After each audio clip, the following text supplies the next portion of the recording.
Neste momento, nós falaremos sobre a capelania hospitalar. E com todo respeito a todas as capelanias, a capelania hospitalar é a capelania que eu considero uma capelania de um alcance muito abrangente no que diz respeito à evangelização dessas pessoas. Então, vamos junto, revisando somente. Conforme o artigo 5º, parágrafo 7º da nossa Constituição Federal, é assegurado nos termos da lei a prestação de assistências religiosas às entidades civis, militares e internação coletiva. Hospital, primeiramente. O que é um hospital? Ao contrário de que muitas pessoas pensam, o hospital é uma casa de saúde que recebe pessoas de todas as idades e que trata de pessoas enfermas.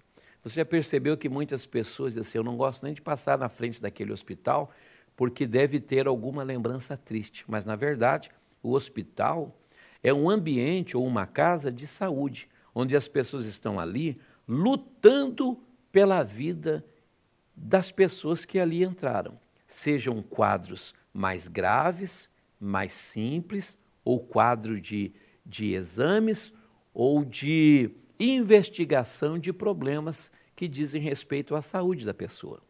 Mas é bem verdade que muitas pessoas entram dentro dos hospitais e os médicos também não conseguem detectar nenhum tipo de enfermidade física. E aí que a figura do capelão ou da capelã ou do visitador voluntário, que nós falaremos com mais propriedade a partir de agora, é que ele entra para fazer o trabalho. E então aquelas enfermidades que não são detectáveis através dos exames de sangue, de imagem, seja por ecografia, por raio-x, tomografia, ressonância magnética, muitas enfermidades são na alma, são na parte espiritual do ser humano. E este trabalho de capelania hospitalar foi reconhecido pelas autoridades de muitas nações como essencial. Por quê? Uma pessoa que está sofrendo com algum tipo de enfermidade espiritual ou almática e que desenvolve as chamadas doenças psicossomáticas, elas podem ter sim uma qualidade de vida melhor se forem assistidas por um profissional dessa área, sendo ele então o capelão. Eu uso a palavra profissional não no sentido de querer profissionalizar o ministério. O ministério é o santo ministério, é vocação, é chamada de Deus, é um dom que o Senhor colocou na vida de cada pessoa. Mas é bem verdade que dentro dessas instituições, um hospital, por exemplo, não pode ser considerado que é uma igreja. Um hospital não pode ser considerado que também é um salão de reunião de qualquer tipo de seita ou de qualquer tipo de religião ou de denominação. Um hospital é uma casa de saúde, é onde as pessoas estão ali recebendo tratamento físico, clínico, cirúrgico para o seu corpo físico. Ou seja, o hospital trata da saúde das pessoas. Mas o capelão, que é essa figura que vai trabalhar dentro dessa casa de saúde, deve ser sim altamente profissional no que diz respeito a exercer o seu ministério. Mesmo porque, como eu disse, não estará num ambiente de culto.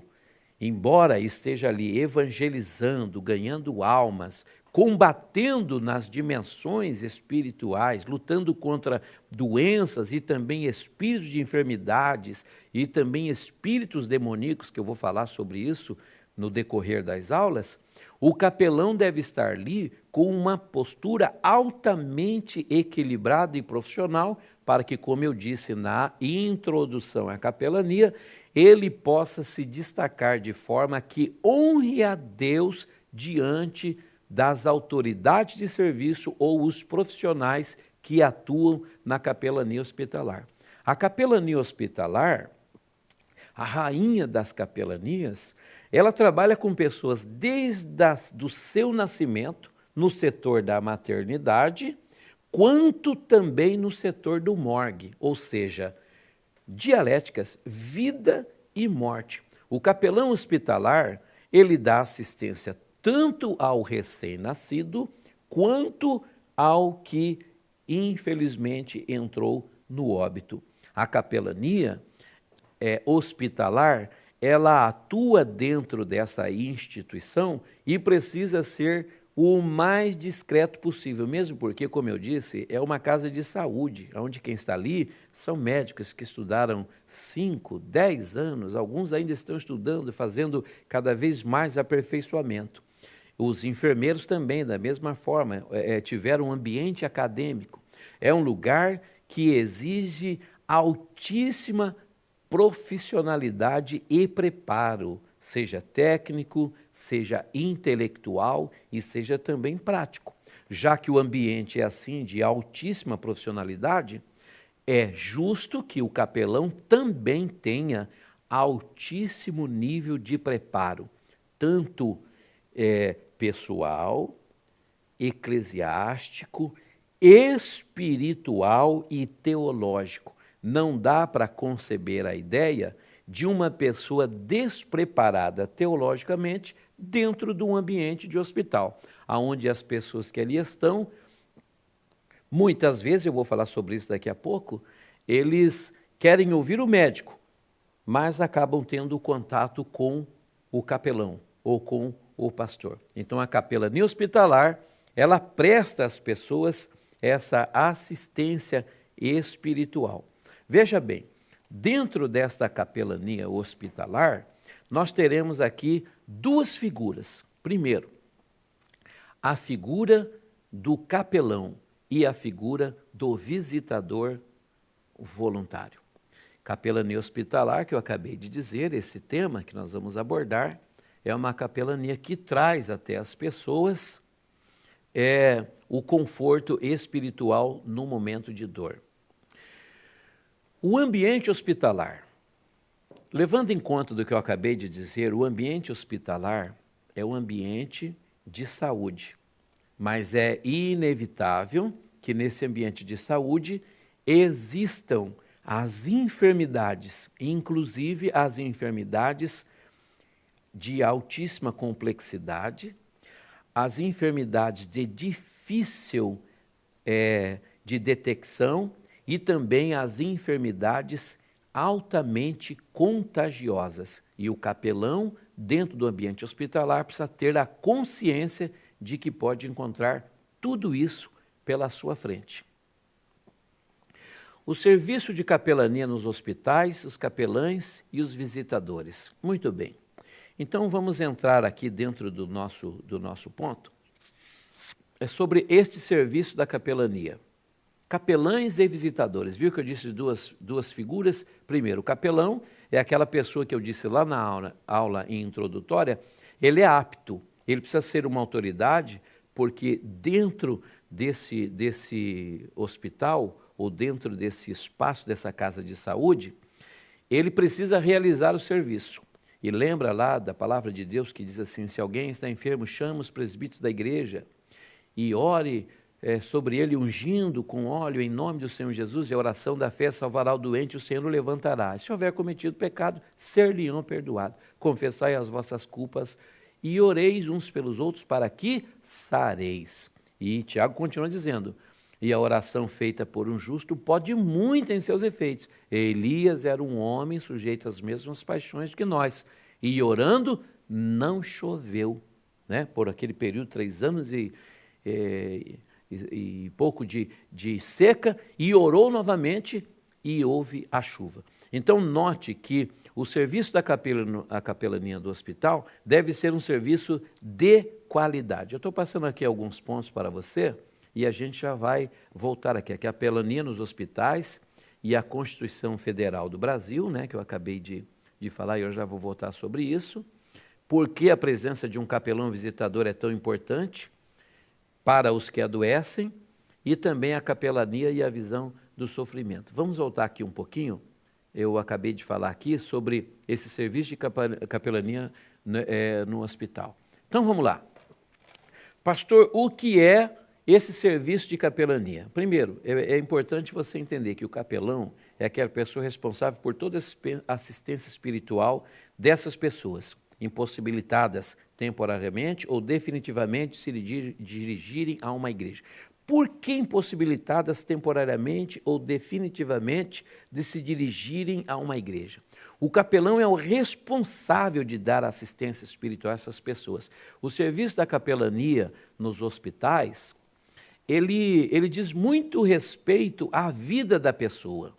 Algumas pessoas entraram no hospital para fazer um simples exame, outros vão fazer uma simples cirurgia, outros vão fazer uma cirurgia de estética, mas outros entraram abruptamente, sem planejamento, não esperavam, não estavam preparados para irem ao hospital num momento corriqueiro de suas vidas, mas infelizmente um mal lhe sucedeu, uma enfermidade lhe surpreendeu, acarretando nesse internamento. E, infelizmente, algumas pessoas que serão internadas nos hospitais nunca mais sairão dali. Sério isso, né? Triste também.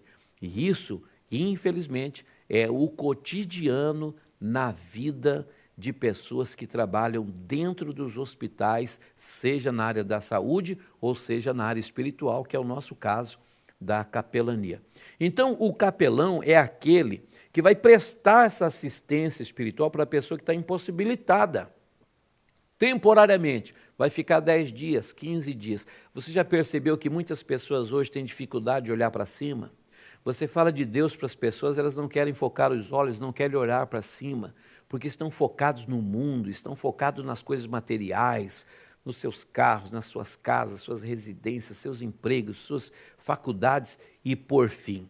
Mas quando o homem deita na cama, só tem um lugar ou dois lugares que ele pode olhar. Primeiro, olhar para cima e segundo, olhar para a parede.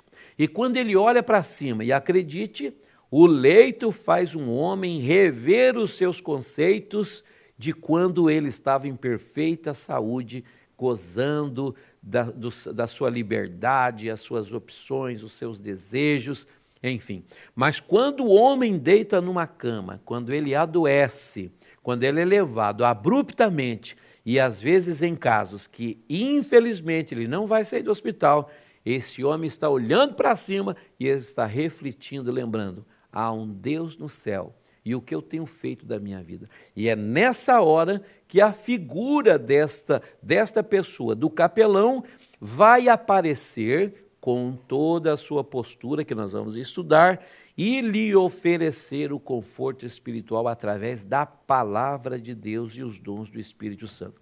Esse homem que está ali impossibilitado temporariamente ou definitivamente, como eu disse, alguns por exames, alguns por internamento, cirurgia de emergência, outro por uma enfermidade gravíssima que infelizmente resultará na perca da vida desse paciente. Então o capelão é o responsável de dar toda a assistência. E vale a pena lembrar, e vou falar sobre isso mais para frente um pouquinho, que o capelão, ele precisa entender que ele é um assistente espiritual. Ele não é um pastor da Assembleia de Deus, ele não é um pastor da Igreja Batista, ele não é um pastor do Evangelho Quadrangular, ele não é um pastor da Igreja Metodista, ele não é um pastor da Igreja Menonita, ele não é um pastor da Igreja Presbiteriana Independente, ele não é um pastor da Igreja Presbiteriana do Brasil, ele não é um pastor de qualquer outra denominação, ele é um assistente espiritual e para isso nós precisamos compreender que o assistente espiritual ou capelão deve ser interdenominacional. Não é a minha denominação que deve aparecer no ambiente da capelania hospitalar. Não é a igreja que eu pertenço, aonde eu sou ministro, aonde eu dirijo. Não. O assistente espiritual, ele não defende, não leva e não prega a placa da sua denominação. Mas ele é interdenominacional, mesmo porque, como eu disse, o hospital é uma casa de saúde que recebe pessoas de todas as classes sociais, de todas as religiões, inclusive pessoas que não creem em Deus, são ateus confessos, ou outros são agnósticos. espiritualistas, alguns são praticantes de outras doutrinas como o espiritismo, umbandismo, candomblé e por aí segue. Mas lembrando que todos são humanos e os humanos são tricotômicos. A Bíblia Sagrada mostra que somos corpo, alma e espírito. Se o meu corpo inclina para as coisas do mundo, a minha alma, independente da religião, ela é eterna e ela precisa de um Salvador. E o homem é espírito, ele tem um fôlego, uma concessão de tempo de existência. E o homem, ao internar, ou ser internado e ser diagnosticado com algo grave, acredito no que eu vou dizer, deitado numa cama, olhando para cima, ele reflete para dentro de si. E ele se lembra de que existe uma eternidade e que talvez, sem emitir juízo, porque o capelão não pode emitir juízo para ninguém, e começa aprendendo isso aqui na nossa aula, sem emitir o juízo, o capelão deve ser essa ponte, esse intermediador que leva tal paciente ao único e suficiente, glória ao nome dele, Salvador Jesus Cristo. Então, se nós entrarmos ali defendendo a nossa denominação, ao nos depararmos com pessoas que pertencem a outros credos religiosos, poderemos estar construindo uma barreira que dificilmente será derribada. Mas se entrarmos ali numa postura de homem, mulher de Deus, moço de Deus, moça de Deus, mencionando a esperança da salvação em Cristo Jesus, o grande amor de Deus, que perdoa os nossos pecados e não lança em rosto as nossas iniquidades, então nós poderemos ter um grande êxito na evangelização de quem quer que seja ou de qualquer denominação que seja. Mesmo porque encontraremos irmãos da nossa própria denominação que se afastaram e por algum motivo denominacional. Não foi cristã, não foi com Jesus, mas talvez por relacionamento com a própria igreja, ou com alguma autoridade eclesiástica da igreja, ou com algum irmão que participava do corpo de Cristo. E nessa hora, o capelão precisa estar desprendido da denominação e totalmente dependente, ligado e mediando a esta pessoa o Evangelho do nosso Senhor e Salvador Jesus Cristo. Vou falar na próxima aula sobre o visitador.